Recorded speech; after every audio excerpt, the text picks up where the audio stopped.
Hi there everybody, Michael Abdul Malik here. Welcome back to my channel. I'm a farmer who's very passionate about growing of crops, especially vegetables, organic farming, 100% organic farming, and passionate about poultry. Moving into other kinds of animal farming like rabbit, sheep. Is it sheep or goat? Goat for milk, and probably cows, So welcome back to my channel, guys. If you see people behind me, those are my ninjas trying to appear in the frame every now and then. But it's okay. This we do for them, so they may learn and they may see that we document such amazing things, so they have somewhere to learn from.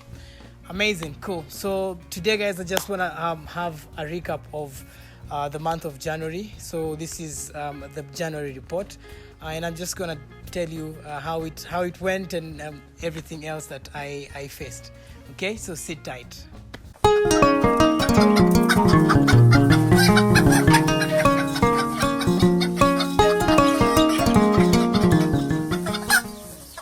So before I even continue, let me just put this cap like this so that you guys can see my face. Much better. I am the only operator of this camera. So don't worry, there's no one who's gonna zoom, there's no one who's gonna tell me if the voice is okay, So the month of January was a month and a half for me. First of all, January has like 90 days. So that's one. In terms of everything about the pocket and as a personal human being, January is not the month for the faint-hearted. Secondly, I took a hit. So I had two diseases that affected my chickens. So it started with coccidiosis,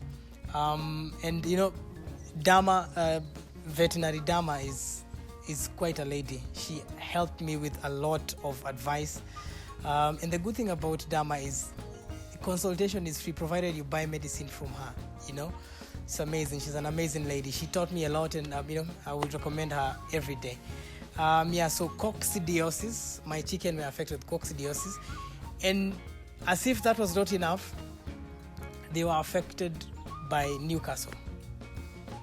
And you can imagine those two diseases, they are killer diseases, And just before I even continue, I just want to let you know the symptoms that I saw in the chickens. So first of all, the wings dropped. You can easily tell when the wings of a chicken drop. You'll see that it stays like this all the time, So the wings dropped. I'll try and look for a picture so I can see. This is how I mean when I say the wings drop. You can see them defecating diarrhea, so whitish diarrhea. They don't eat. At times they shiver, like you can see them trembling. So that's for coccidiosis. Like terribly, they lose weight. You can actually lift a chicken like this and you wonder what is happening. There is no weight at all. And that is what affected me first. Coccidiosis is a bad disease. I would not recommend feeds without coccidiosis. That's why I use Milele feeds. And I stopped using Milele. Funny enough, January I didn't use Milele feeds. I used a different kind of feeds. So I'm trying to connect. Probably that's why. But anyway, let me not say that's the reason. But because I know the reason, 100% is they drank water that had their poop, So they would patch where I had placed the water is a different place from where it is now, and they will just patch on the water because now it was accessible. It was a big space. I eventually transferred the water to under the coops that are on top, so there is no space for them to patch. So where they were patching, where they were drinking water before, it was easy for them to patch on the drinkers, and they would defecate on the water, January went back to work, so it was the only time I had time for the chickens was in the morning before I went to work, and late in the evening after I'm back from work. So you can imagine, and unfortunately, I'm the only person who's passionate about chickens here, and my small ninjas. everything else fell on me, and I had to check myself. So they drank water that had their own poop, and that is very dangerous. You can imagine they've been patching there the whole day and drinking that same water until I come in the evening.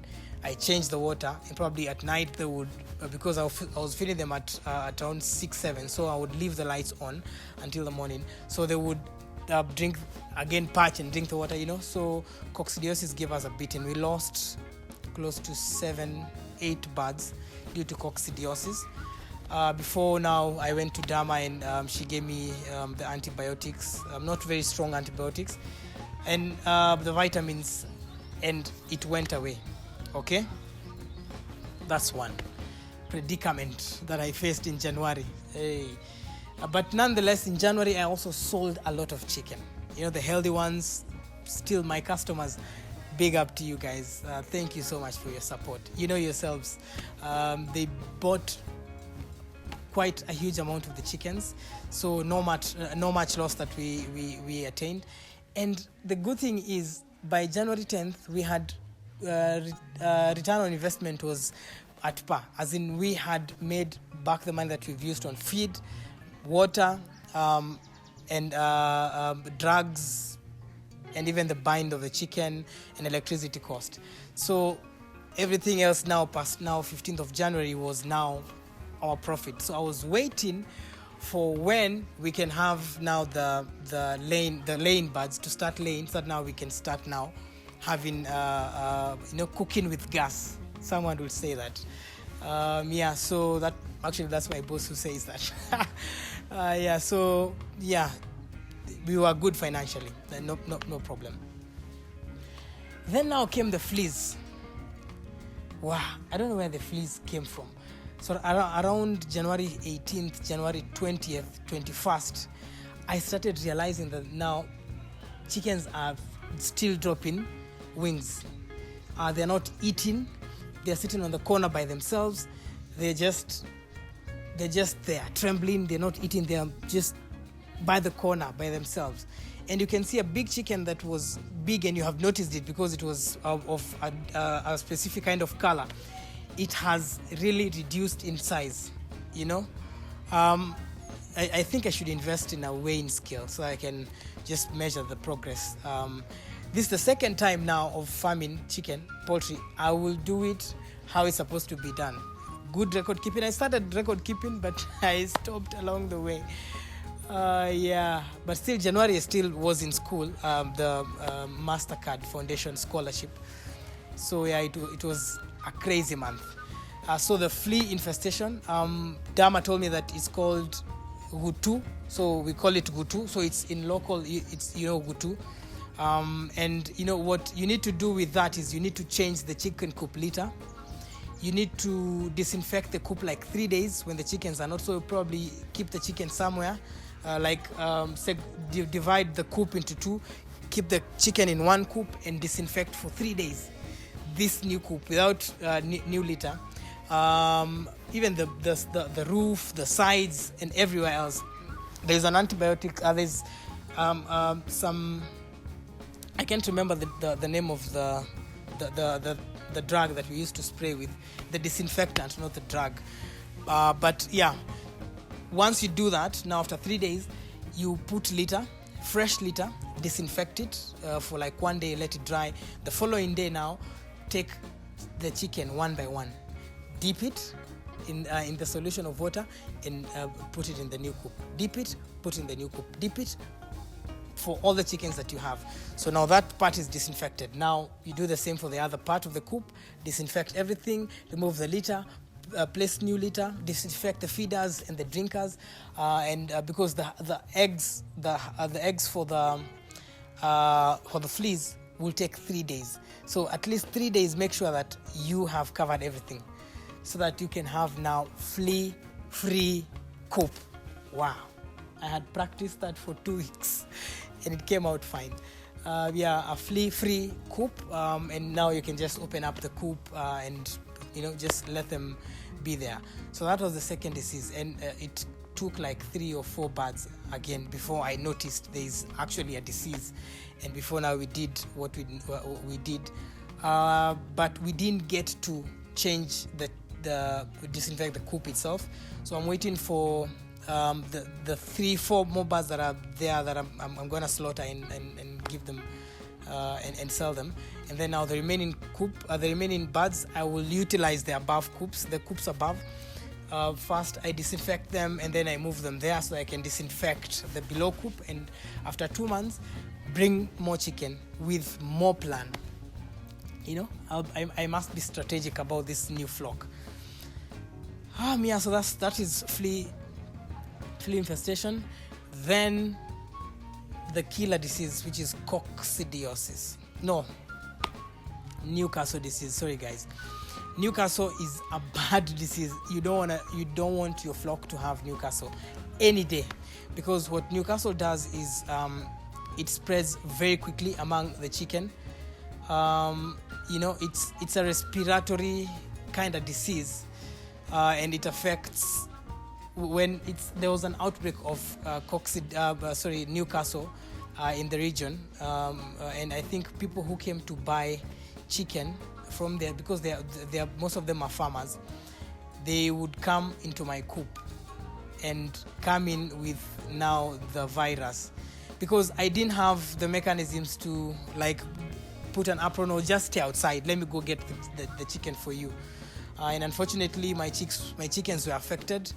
I lost around 8 or 7, or can't remember the number, but it's under 10, close to 10. So you see, we have already lost, so say the number was 8, so around 20 chickens so far due to disease, coccidiosis, fleas, and Newcastle. And how I noticed and the symptoms of Newcastle that you guys need to look out for is the one that cannot be mistaken for any other disease is snoring. You will hear the chickens snore. Like when you are outside the coop at night, just make sure that you sneak on them. You can hear it's like a person who's sleeping in the coop. Someone is like, it's like snoring, because they're trying to gasp for air. They're trying to get more air. So, the Newcastle disease, you can hear the chicken sneeze, actual sneezing. I actually didn't know chickens sneezed until I heard them sneeze. A perfect sneeze. There's that snoring. There's the dropping of the wings. So the dropping of the wings is a symptom that chickens portray whichever disease they have. So dropping of the wings, loss of appetite. They don't want to eat, and you can see them trembling. Actually, it's like they have a fever. You can see them trembling, shaking, and you can see from one chicken to the other, so you can spread too fast in the coop. So one remedy for you to make sure that does not spread is take the chicken that is affected, that you see affected kabisa, and separate them from the rest of the flock, and this will somehow just reduce the spread, and now treat these ones that are affected. The only thing that you can't do with Newcastle is, the vaccine for Newcastle is a live vaccine, and there's no way you can give chicken vaccine, the live vaccine, once they have the disease already. It's like you're adding a virus to a virus and just making the virus stronger, and it will kill them very fast. So you just have to wait for them to at least show no signs of Newcastle, and then now give them antibiotics and all that, because after now the antibiotics have worked and all that, now it's your turn to give them now the live vaccine. Okay, so at least after 3 months, try as much as you can to is it after 3 months? I can't remember what Dama told me, but every now and then make sure that you give the birds the vaccine for Newcastle, because outbreaks come and go every season. If it's planting season, if it's harvesting season, you will see the government say there's an outbreak of Newcastle. Guys, just be aware of that. So Newcastle disease just swept my flock. gave me a lot of stress. I was at the verge of selling my chickens at a very low price.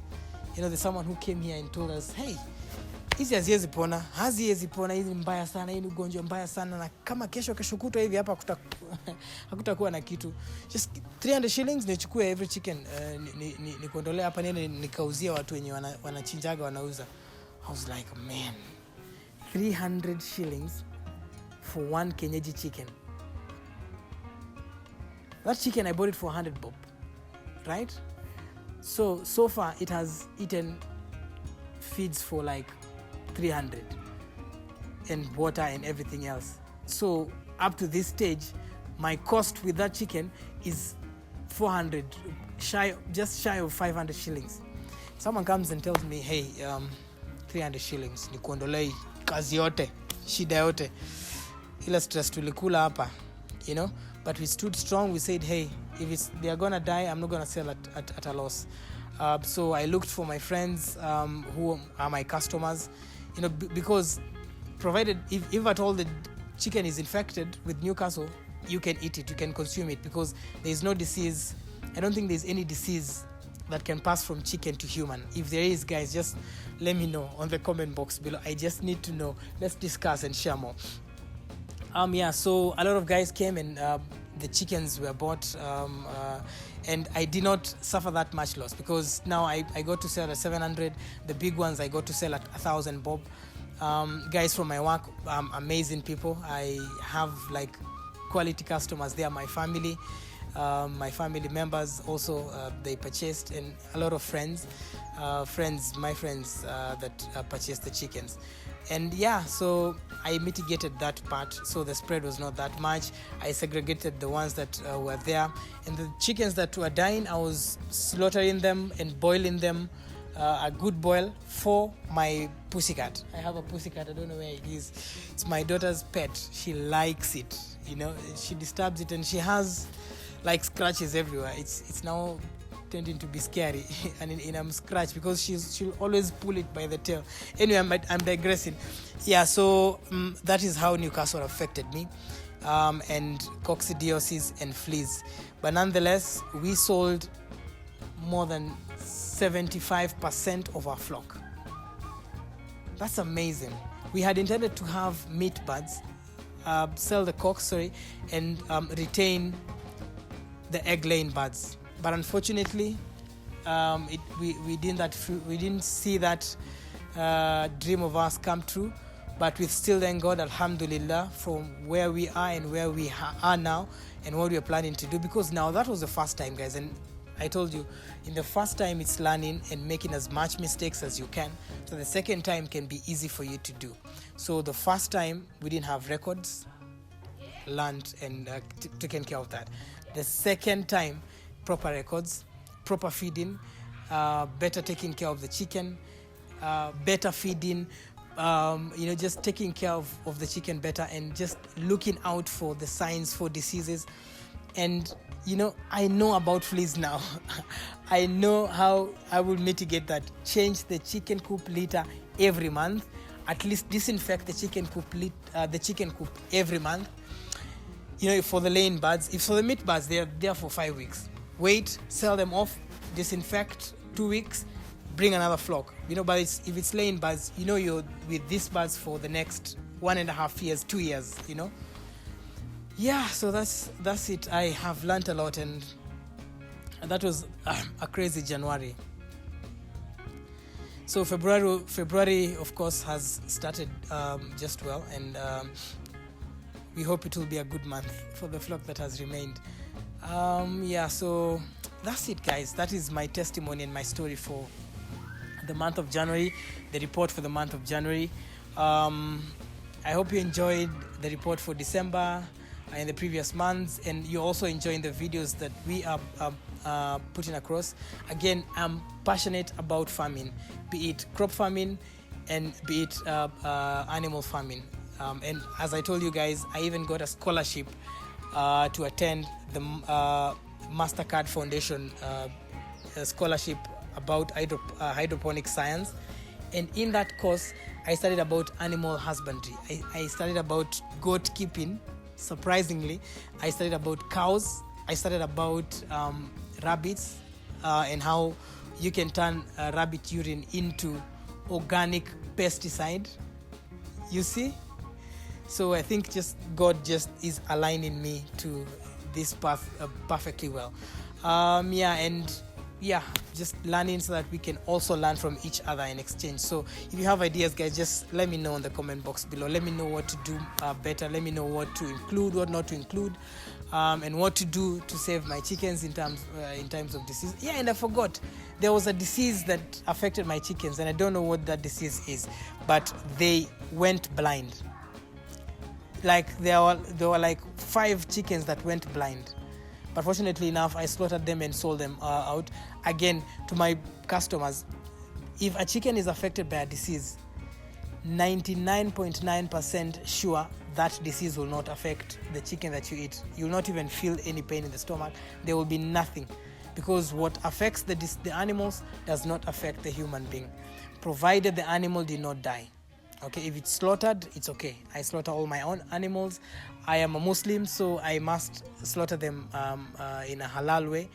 And the good thing about being a Muslim as well is, I don't want business that is dirty business, So if it's dead, I will feed them to my chicken or give my neighbors who have dogs. So that's how it is, man. So that was the month of January. So if you're new here, guys, just hit the subscribe button. Show me some love. We are at 100 and what? I can't remember, but we did 100. That's a milestone. So the next milestone is 1,000, going to 10,000 and 1 million next. It's ambitious, but we're gonna get there. So just sharing our stories as youth who are entrepreneurs, who are farmers, who like agriculture, and moving the needle in making sure that we eat good food, one, that has no chemicals, and that we have the production of crops or meat for our generation or for our population. Because if I don't do that, then who will?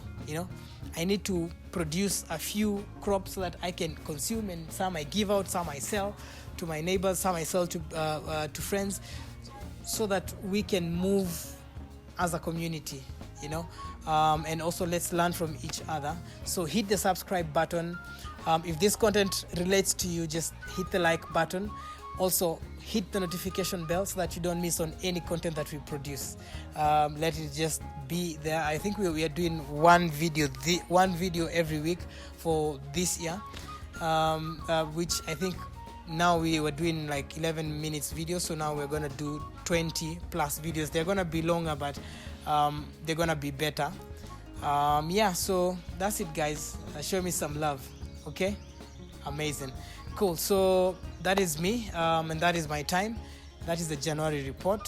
So check out the videos before, of how I've been doing farming here and there. And look out for more videos in the future. Okay, thank you so much for your support, and thank you so much for your love. So see you in the next video. So until next time, inshallah, my name is Michael Abdul Malik. Peace.